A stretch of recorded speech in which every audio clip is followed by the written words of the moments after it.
What is up, Breaking Bad fans? Kino here, and we're back with a whole new season of Breaking Bad logs. This time we're looking at the first episode of Season 3, No Mas.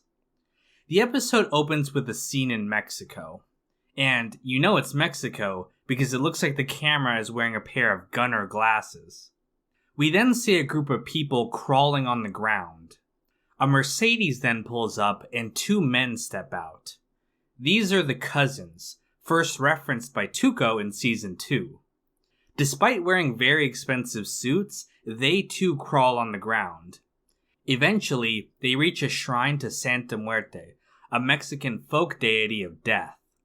They give an offering for what they're about to do, and we can see that they're going to go after Heisenberg. We were given some foreshadowing about this during the Ballad of Heisenberg during Season 2.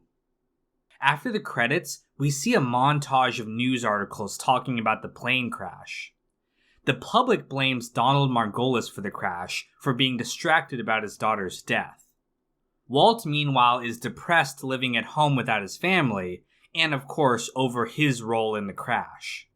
As he sits by the pool, he decides to burn his money in an attempt of cleansing himself of his sins. However, he quickly snaps back and tosses the money into the pool before it burns. Meanwhile, Skylar consults with a lawyer about divorce proceedings. She wants Walt out of the house and to have sole custody of the kids. The lawyer recommends getting a full accounting of all the money they have. Walt really should have followed Alan from The Sopranos' advice and polluted all the divorce lawyers. Later, Hank arrives to help Walt move his stuff out of the house. He picks up a duffel bag with Walt's money in it, not realizing what it is. This is another humorous example of how close he was to Heisenberg without ever knowing it. Jesse, meanwhile, is at the rehab center, trying to get better. He attends a meeting led by this guy, who, surprisingly, is never named on the show. The group leader talks about forgiving yourself and moving on from guilt. When Jesse questions his experience, he reveals that he killed his own daughter while high. He says that he learned that self-hatred just leads you further into drugs, and that they should instead be trying to achieve true change. Back at Walt's school, they have a meeting to discuss the plane crash. We get a very funny scene with Barry, the slacker who tried to get a passing grade with Walt from before. When asked to speak, Walt gives this very inappropriate speech talking about other worse crashes. It's clear he's trying to diminish the crash to diminish any guilt he's feeling over his role in it. Carmen eventually has to cut him off. Later, Skylar arrives at Walt's new apartment. She presents him with divorce papers, which he refuses to sign. She then reveals that she knows that he's a drug dealer, as it's the only way he could have made that much money. She thinks it's marijuana, which Walt really should have just gone with. However, he ends up revealing that it's actually crystal meth. She says that she'll keep it a secret, but only if Walt grants a divorce and never contacts them again. Later, Walt picks Jesse up from rehab and lets them stay at his place.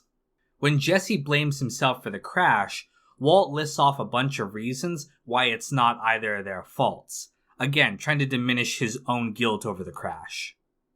However, Jesse says that he's going to take responsibility for his actions and acknowledges that he's the bad guy. The irony here is, of course, that he's really not the bad one, but we'll get into that more later. Walt then goes to Los Pollos Hermanos to meet with Gus. Gus offers him $3 million for 3 months of producing meth for him. Walt, however, refuses, as he realizes that this life has cost him his family, and that he's not meant to be a criminal. This is a rare moment of clarity from Walt, and we know of course it's not going to last, but he and Gus depart on good terms. Meanwhile, the cousins arrive at a small farm in Mexico. They take simple clothes from the farmers, leaving them with their Mercedes as payment. They're then smuggled into the US in the back of a truck with a bunch of people. When a young man recognizes them as cartel, they then kill everyone in the truck, including the driver. They then set the truck on fire, which explodes. But, being badasses, they of course don't look at the explosion, and simply walk away in silence. Keep walking, keep shining. Don't look back, keep on walking. Keep strutting, slow motion. The more you ignore it, the cooler you look. This is the second episode to be directed by Bryan Cranston, after 737. His daughter actually appears in this episode, as does his wife in cameo roles. There's a great detail regarding the crash. Everyone in the show can be seen wearing a blue ribbon in support of the victims.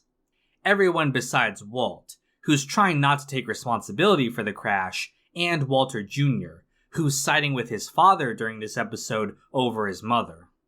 The theme of guilt is further reinforced with the eye of the teddy bear that Walt finds and keeps for some reason. There are many interpretations of this object, but one common one is that the eye is the eye of God, or morality, or fate, or whatever you want to call it, and that it's watching Walt's actions and judging him for it.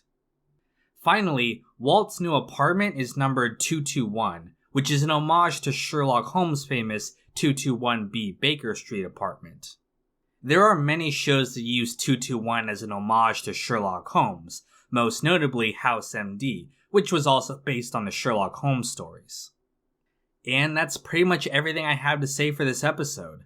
Thank you guys so much for watching, and stay tuned for the next Breaking Bad log, coming soon.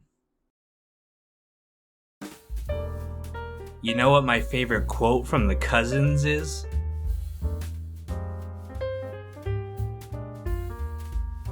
Russell, Sean, Heart of Markness, Logan, Clean, John Reyna, Jesse Sterling, Andrew Stewart, Ops Gracing Media, Daz J. Kit, Conan Higgins, Sam Cedarlin, Don Lucania, Celery Man, and Jenna Marie Johnson.